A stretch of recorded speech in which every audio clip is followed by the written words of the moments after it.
Армысыздар құрметті телекөрермендер және теле ойынға қатысушылар. Облыстың басты арнасындағы тағылымды жоба ой-өріс зияткерлік теле ойынына қош келдіңіздер.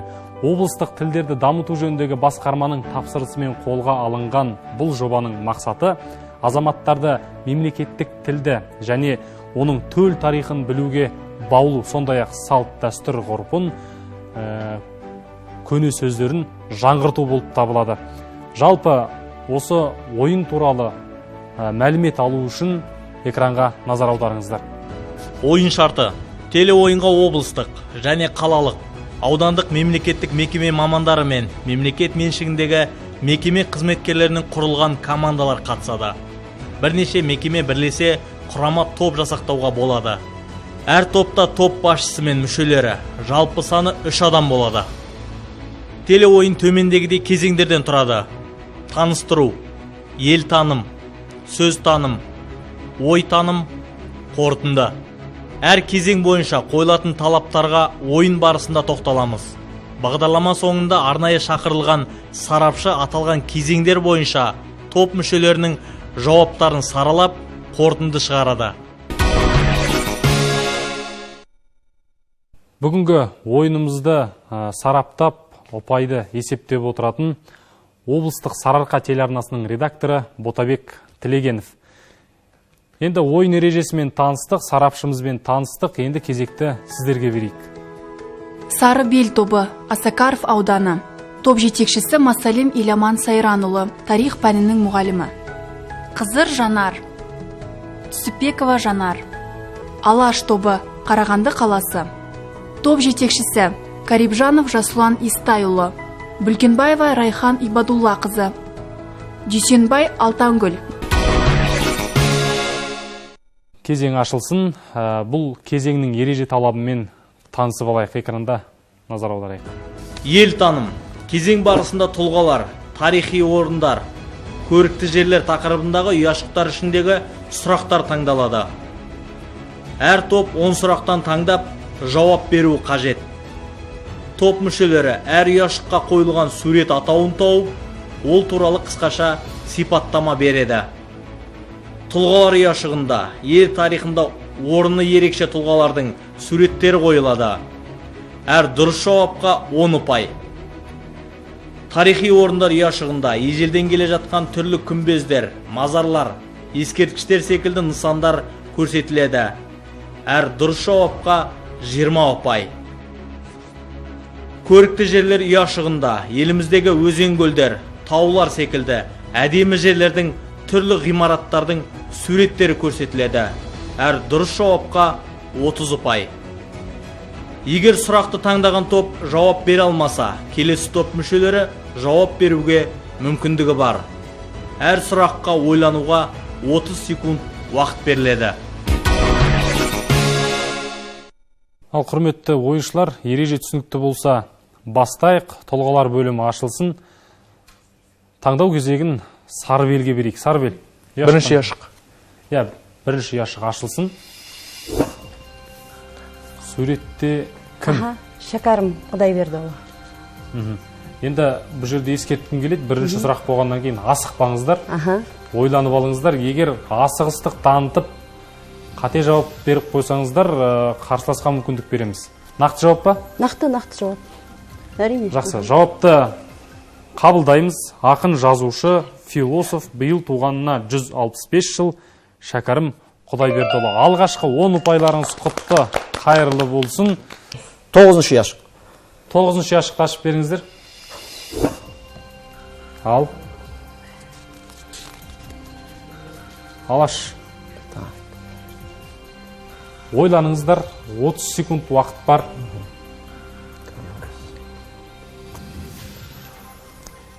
Қобалжымаңыздар. Уақытты да ескеріп қойыңыздар. Жоқ, жауап жоқ. Жауап жоқ. Алашта жауап жоқ. Сары бел мүмкіндік. Жай болмаса деп ойлаймыз. Жауап дұрыс емес. Жауапты қабылдай алмаймын. Бұл кісі белгілі әнші, композитор, ақын, биыл туғанына 160 жыл Иманжүсіп Құтпанұлы. Біле жүріңіздер, есте сақтап алыңыздар. Әрі қарай Сарбел ұяшық таңдаңыздар. Екінші ұяшық. Екінші ұяшық. Ойланыңыздар. Дайын жауап. Оралхан Бөкеев. Оралхан Бөкей. Бұл кісі кім? Толық ақпарат болса? Жазушы. Жазушы. Шығыс Қазақстанда Қатон Қарағай ауданында дүниеге келген. Қандай шығармаларын білесіздер? Торт айбыне Рақбозат деген әңгімесі бар, атақты әңгімесі. Құдай айтты. Жақсы, жауапты қабылдаймын. Жазушы Оралхан Бөкей биыл туғанына 80 жыл. Бәрекелді, кезекті ұпайларыңыз құтты болсын. Енді ойын бұлай бастамасы жаман емес. Алаш? Таңдайсыз. 60 ұяшық. Алашқа 6-шы ұяшықты ашып беріңіздер. Ал. Алашқа бір қиындау сұрақтар түсіп жатқан. Бірақ еске түсірсе, ойланса, негіз табуға болады. Бәрі бір кеше ғана архивтан шығарылған суреттер жоқ. Кино. Жақсы, жауап жоқ. Сарбел. Сіздер не дейсіздер? Біздің ойымызша Әбілхан Қастеев деп ойлаймыз. Ұқсап тұр ма? Білмейміз, басына барған жоқ. Күмәнді. Жақсы. Бұл кісі әнші, Қазақстанның халық әртісі Жүсіпбек Елебеков. Біле жүріңіздер. Ел таным кезеңінің екінші бөлімі ашылсын. Бұнда әр дұрыс жауапқа 20 ұпай. Алаш, таңдау кезегін сіздерге берейік. 13. 13-ші ұяшық ашылсын. Ал. Бұл тарихи орын.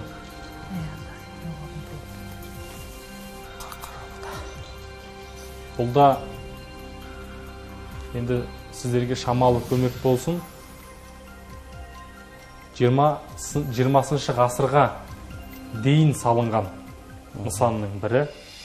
Өзіміздің Қарқаралы ауданында орналасқан жер. Жаңаарқадан. 30 секунд уақыт бар, ойланыңыздар. Оның жартысы өтіп кетті. Ойланыңыздар, бұл бұлай тауға қарап, кішкене табиғатына қарап түсініп тұрған шығарсыздар қай жер екен. Уақыт өтті, Алаш. Жауап жоқ деп есептейік. Сарбел біліп тұрған секілді. Сарбел. Қарағанды облысы, Қарқаралы ауданы, Кент қаласы маңайындағы Қызыл кеніш қорымы. Немесе Кент қалашығы деп атайды. Кент қалашығы. Жауап дұрыс. 20 ұпайларыңыз құтты болсын. Қарағанды облысы, Қарқаралы ауданындағы Кент қалашығы. Әрі қарай жалғастырамыз. Сарбел. Бірінші ұяшық. Бірінші ұяшық. Бірінші ұяшық. Сарбел, кез келген жерде бірден бастай кетеді. Ал, ойланыңыздар. Отырар. Отырар. Сенімдісіздер ме? Иә. Сенімдіміз. Ал қазір дұрыс емес деп айтсамшы. Дұрыс емес болған керек, бірақ отырар болу керек. Отырар. Әбден шегеледіңіздер, иә? Отырар. Әрине, жауап өте дұрыс. Орналасқан жері Түркістан облысы. Отырар қалашығы дейді. Бәрекелді. 17-ші ұяшық дейік. 17. Әйтеуір 7 жүреді. 7 жүреді. Аса алыс емес. Сіздерге бір 30%-лық жеңілдік жасайық. Алыс емес. Жұбан ана не? Жұбан айтыңыз. Жұбан ана? Жұбан ана шығар. Жақсы. Жауаптарыңызды естідім. Сарбел. Нұсқа бар ма сіздерде? Нұсқа жоқ. Олай болса мен жауапты оқимын. Біліп есте сақтап жүріңіздер. Қарағанды облысында орналасқан Ағыбай батыр күмбезі. Біле жүріңіздер. Кез келген жерде керек боқ болады бұл дерек. Алдарыңыздан шығуы мүмкін. Екінші. Ойланыңыздар, бір энциклопедиядан көрген шығарсыздар.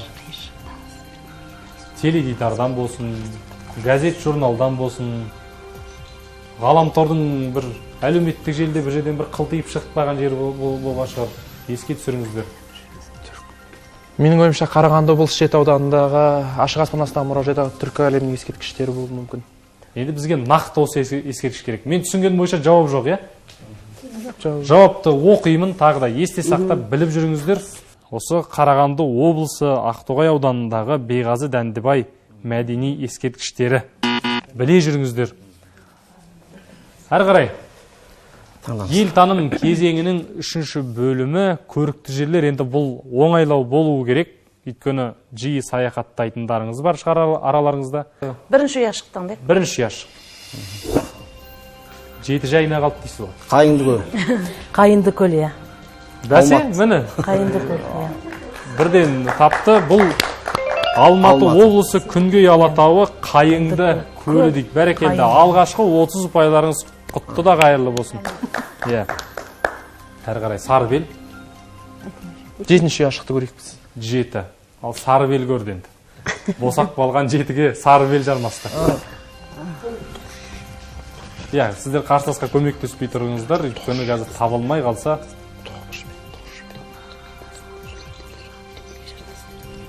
Иә, Сарыбел біліп тұрған секілді. Маңғыстау облысында дөңгелек жартастар деген сондай орын. Жоқ, бұл Торш алқабы. жоқ, бұл жерде ойынның шарты былай. Нақты атауы керек. Тағы бір нақты бір жауапты ұсыныңыздаршы. Бір ғана жауап. Қалай? Торш алқап, немесе торш алқабы. Жақсы. Жауап қабылданады. Маңғыстау облысындағы торыш шар тәрізді конкрециялар алқабы дейді. Бәрекелді, сіздердің де 30 ұпайларыңыз құтты да қайырлы болсын. Баянды болсын дейміз. Алаш. 3. Үшінші ұяшықтан деймін. 17 жетілер. Жайына қалды, иә. 3. Бұл 3 біздің өзіміздің Алаштың азаматтары емес па? Үшеу отыр әйтеуір. Иә, Алаш азаматтары. 3 жігіт отыр бір. Маған ескерткіштің нақты атауы керек. Иә. Нақты атауы. Әлихан Бөкейхановта Алашқа оратылған. Жоқ, бұл сіздерге... Қарқаралы. Жоқ, бетейік. Сіздерге нақты түсіндірейін. Маған ескерткіштің атауы керек. 3 арыс, 3 бәйтерек. Жоқ, арыс. 5 арысқа арналған. Алашқа арналған әйтеуір, соны білем осы. Қалған екеуі қайда екен? Іздейік. Артында шығар. Сіздердің жауаптарыңызды қабылдай алмаймыз. 3 бәйтерекіміз ба? Жақсы. Сіздердің жауаптарыңызды қабылдай алмаймын. Өйткені әділетті болу үшін маған нақты жауап керек. Сарыбел. Бұл енді үшеу отырған әйтеуір анық. Қарқаралы қаласында орналасқан Алаш зиялын еске алуға арналған ескерткіш, 3 алыпқа арналған ескерткіш шығар. Алаштың 3 алыбы. Қараңыздар, кез келген туындының өзінің бір нақты атауы болады. Бұл автордың қоятын атауы. Бұл кәдімгі энциклопедияға да, ескерткіштер қорына да сол атаумен енгізіледі. Бізге сол нақты атауы керек. 3 алып көлі ғой, 3 бәйтерек екені 3 әйтеуір. бәйтерек емес ол. 3 бәйтерек бола алмайды. Иә, жақсы, уақыт созбайық, екі жақтың да жауабын қабылдай алмаймыз. Бірақ жаңағы 3 бәйтерек дегендеріңіз дұрыс, Қарқаралы екені дұрыс. Бірақ нақты ескерткіштің атауы Алаш арыстары деп аталады. Сарыбел, ұяшық таңдаңыз. 13-ті көрейік. 13. Неге 13? Теңіздің ортасына қарай қармақ лақтырғандай болды. Ал бізге орман керек емес. Бізге тау керек. Бірден ескертіп қойайын.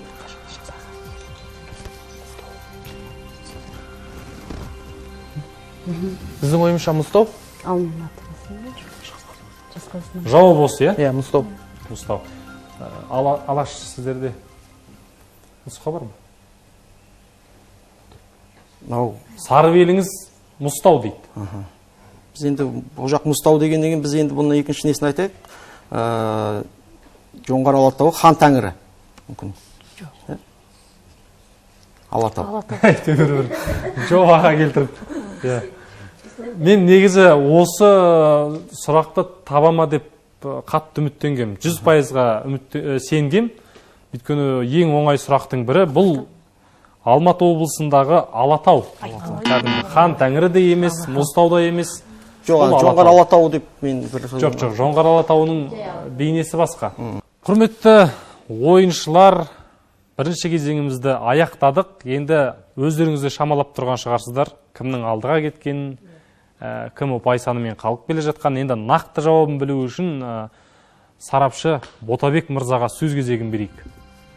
Жақсы рахмет. Бірінші кезеңде Сарыбел тобы өте белсенді болды. 90 ұпай еншіледі. Ал Алаш тобы көрікті жерлерде 30 ұпай алдыңыздар, еншілеріңізде 30 ұпай. Екінші кезеңді бастаймыз. Ол үшін экранға назар аударып, ереже талабымен танысып алайық. Сөз таным. Бұл сайыс барысында жұмбақтар, мақалдар, көнерген сөздер тақырыбындағы ұяшықтарды әр топ кезекпен таңдайды. Экранға сөз шыққан сәтте жылдан белгі берген топ жауап береді. Жұмбақтарды дұрыс тапса 10 ұпай, мақалды дұрыс жалғастырса 20 ұпай. Көнерген сөздердің мағынасын дұрыс ашса 30 ұпай беріледі. Егер сұрақты таңдаған топ жауап бере алмаса, келесі топ мүшелері жауап беруге мүмкіндігі бар. Әр сұраққа ойлануға 30 секунд уақыт беріледі.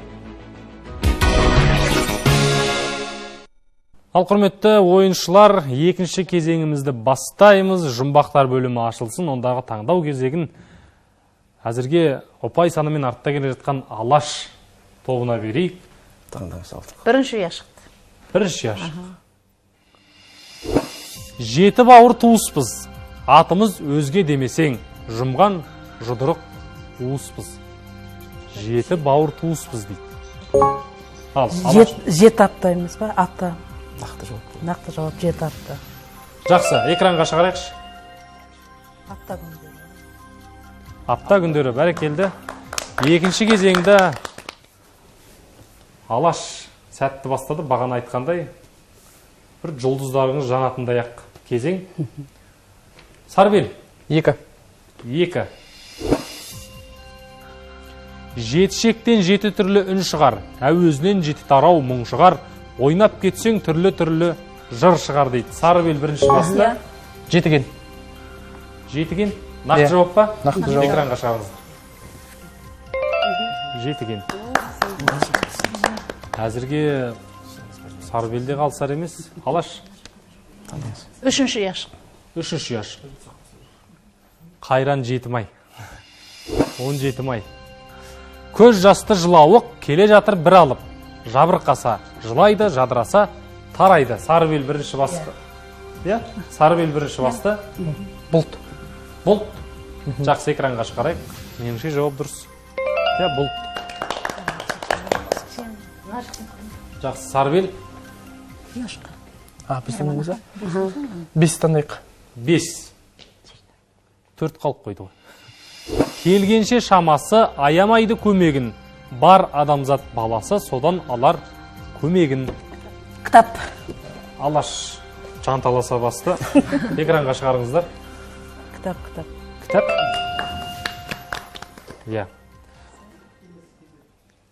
Екінші кезеңнің екінші бөлімі мақалдар. Яғни шамамен түсініп тұрсыздар. Бағана ережеде айтқандай, мақалдың бірінші тармағы шығады, ары қарай жалғастыру керек. Сарбел ұяшық таңдаңыздар. 1. Бірінші ұяшық. Жақсата орман. Сарбел таңдап өздері бірінші басты. Жақсы ата орман, жақсы бала қорған. Нақты жауап, Нақты жауап. Жақсы, экранға шығарыңыздар. Жақсы бала қорған. 20 ұпай құтты да қайырлы болсын дейміз. Алаш. 2 болсын. Ретімен. Қайсы? Екінші ұяшық. 2. Жақсы. 30 тістен шыққан сөз. Алаш бірінші басты деп жатыр. 30 рулы елге тарайды. 30 рулы елге тарайды. Бәріміз білетін аса бір қиналатындай мақал емес. Экранға шығарыңыздар. 30 рулы елге тарайды. Жай айтылатын мақал, Жақсы, ары қарай. Сарбел. 3-ті көрейік. Сөйтіңіздер. 3 таңдалған жоқ па? Жоқ, таңдалған жоқ. Жақсы. 3-ті көрейік. Өткен күннен алыс жоқ. Сарбел бірінші басты. Келер күннен жақын жоқ. Келер күннен жақын жоқ. Экранға шығарайық. Дұрыс. Иә. Әрі қарай. Алаш. 4-ші ашылсын. 4. Ағаш көркі жапырақ. Сары бел бірінші басты деп жатыр. Адам көркі шүберек. Адам көркі Шүберек. шүберек. Жақсы. Кітапханада түнегенсіздер ме? Бүкіл мақал. Жақсы. Келесі бөлім ашылсын. Бұл қиын. Енді Алаш командасының капитаны қазір осы бөлімде қарыз үзіп кету керек. Алаш. Таңдаңыз. Бірінші яшықтан бастайық. 1. 17-18 дегендер әбден жетімсіреді. Жұрқа сөзінің мағынасы. Жұрқа. Жұрқа. 30 секунд бар екенін ескеріп қойыңыздар.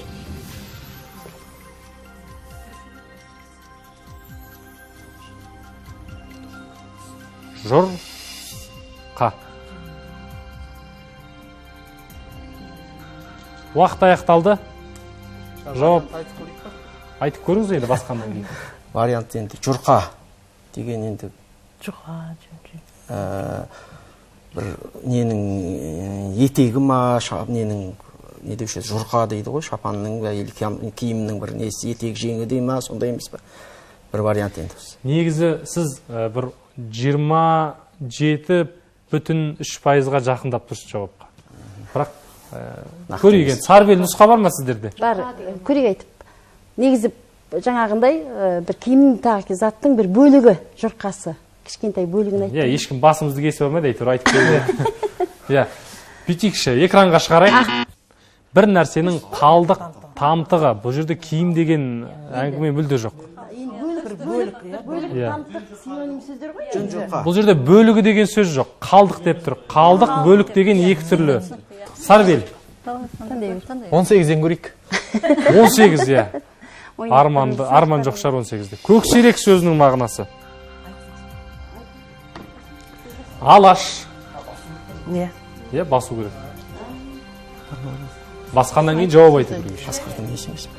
Көксерек деген қасқырдың баласы.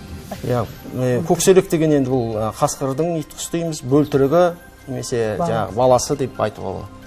Енді сіздер Мұхтар Әуезовтің көксерегінен Сол бойынша айтыр, ол күшік көзден басталды ғой баян. Кішкентай. Жақсы, сіздердің нұсқаларыңыз естідік. Сарбел. Айтып көрші. Көксерек. Енді біз ойлап тұрмыз. Анау ақсерек, көксерек деген ойын бар ғой. Сонда көксерек ме? Көксерек шығар. Жауап шығарыңыз көрейік. Көрейік? Шығарыңыз. Жас қасқырдың мақтысы дейді.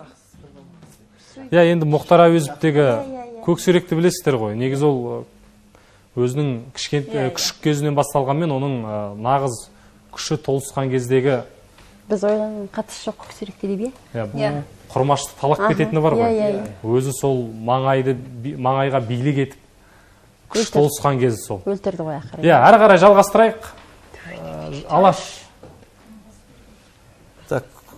Үш таңдалды ма, үшінші? Олар таңдалды. Бері қарай түгендік бел жатсыздар ғой. Қалай емес пе? 5 дейік. 5. Қызық болсын. Әнгел. Әнгел. Енді бұл таныс сөз.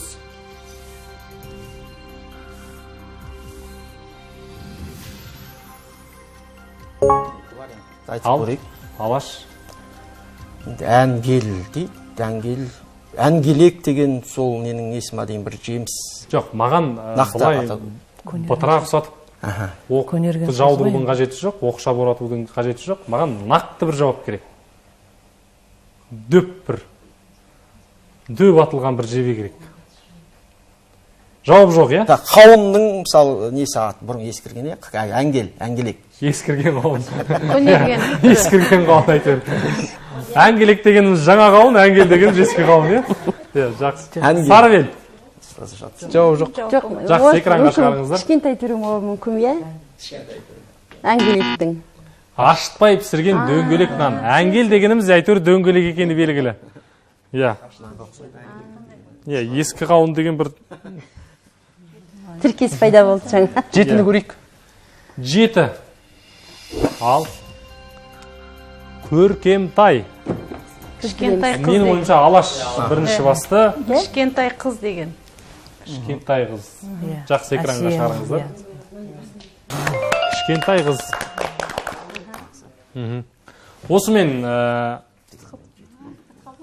қызығы да шыжығы да мол кезең аяқталды. Енді екі командаға да бәрекелді деп қоюға болады, өйткені жақсы өнер көрсетті, әсіресе Алаш тобы біраз ұпай жинады меніңше. Енді екінші кезеңді қорытындылап алайық. Ботабек мырза, не дейсіз? Иә, иық тіресіп жақсы өнер көрсетті екі топ.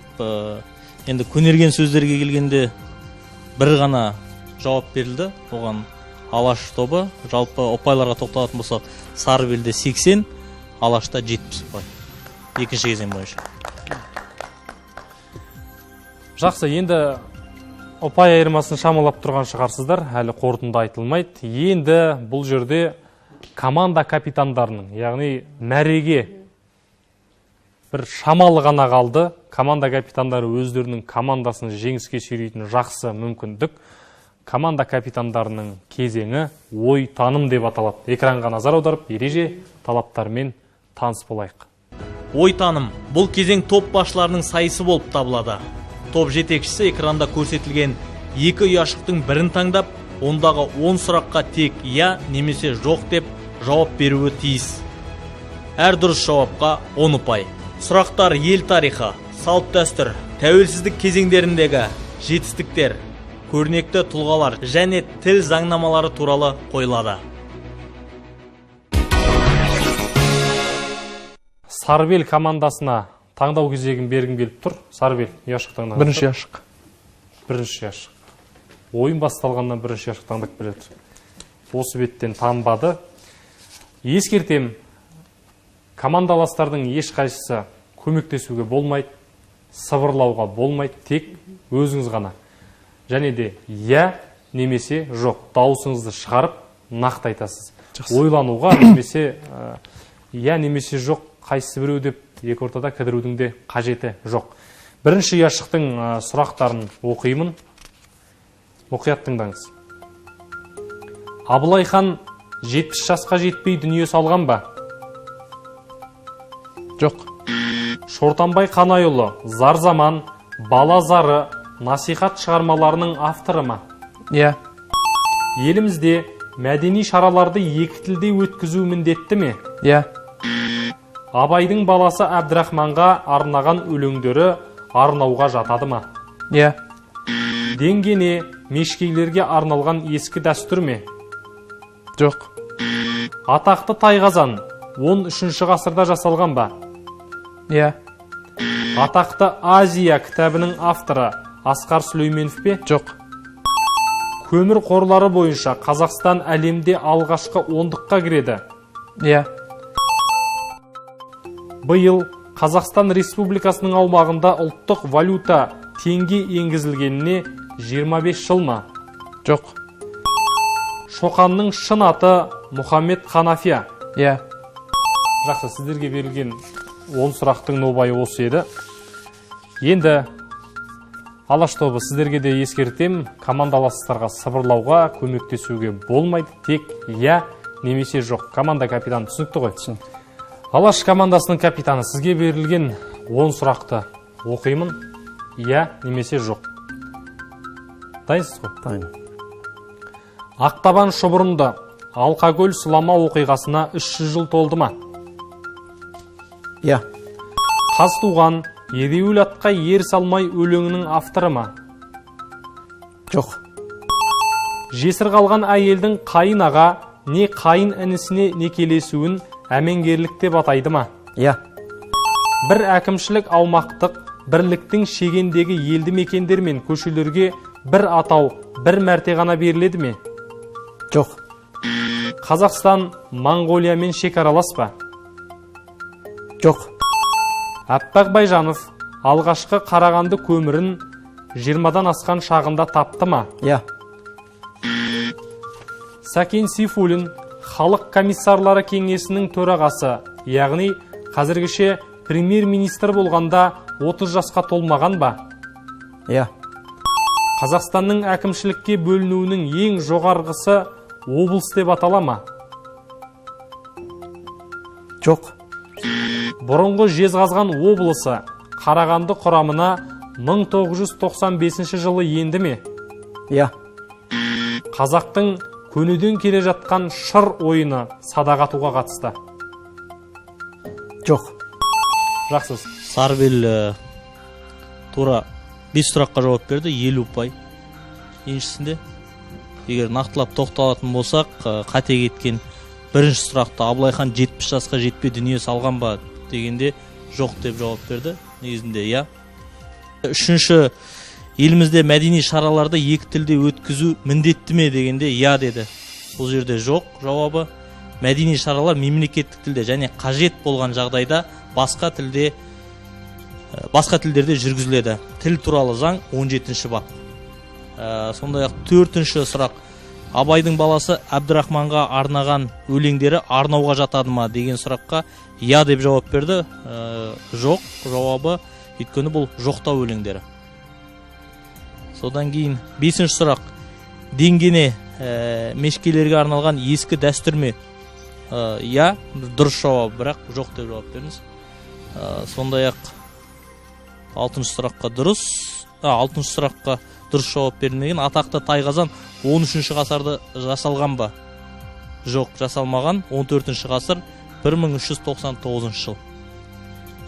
Қалған сұрақтарға дұрыс жауап берген. Яғни 7-ші, 8, 9, 10-ші сұрақтар жалпы 50 ұпай еншіңізде. Екінші ұяшыққа жауап берген Алаш тобының капитаны. Бірінші, екінші, үшінші жалпы 60 ұпай еншіледі. Қатарынан 3 сұраққа дұрыс жауап берді. 4-ші сұрақта сүріндіңіз. Яғни бір әкімшілік аумақтық бірліктің шегеніндегі елді мекендер мен көшелерге бір атау бір мәрте ғана беріледі ме дегенде жоқ дедіңіз. Бұл жерде жауап иә. Тіл туралы заң 25-ші бап 5-ші тармақ. Содан кейін 5-ші сұрақ, 6-ші сұрақ 7-ге дұрыс. 8-ші сұрақ. Қазақстанның әкімшілікке бөлінуінің ең жоғарғысы облыс деп аталады ма дегенде сіз жоқ дедіңіз. Дұрысы иә. Енді дұрыс қой, Қазақстанның әкімшілікке бөлінуінің ең жоғарғысы облыс деп аталады ма деп тұр сұрақ. Дұрыс, түсіндік. Иә. Одан кейін 9 бұрынғы Жезқазған облысы Қарағанды құрамына 95-ші жылы енді ме? Сіз иә дедіңіз, бұл жерде жоқ, 97-ші жылы енген. Ал 10-шы сұраққа дұрыс жауап бердіңіз. Жалпы жинаған ұпайыңыз 60 ұпай. Жалпы бүгінгі ойында алыстан атарылтып келген екі командаға да алдымен алғыс айтамыз. Өте жақсы өнер көрсеттіңіздер. Екінші кезеңде иық тіресіп өнер көрсеттіңіздер. Алаш тобы сәл жылдамдық жетпей қалған сияқты. Негізінен дұрыс жауап беріп тұрдыңыздар. Бүгінгі ойында сіздерге арнайы алғыс хат мемлекеттік қызметшілер арасында мемлекеттік тіл саясаты мен төл тарихты дәріптеу мақсатында ұйымдастырылған ой өріс зияткерлік ойынына белсене қатысқан үшін Теміртау қаласы Алаш тобы марапатталады.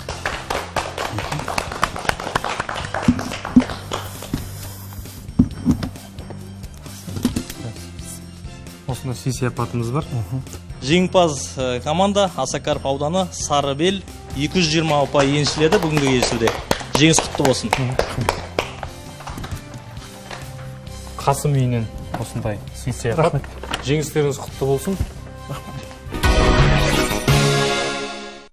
Аса құрметті телекөрермен, сөз танысақ, ел танысақ және ой танысақ, ой өрісіміздің кеңейгені.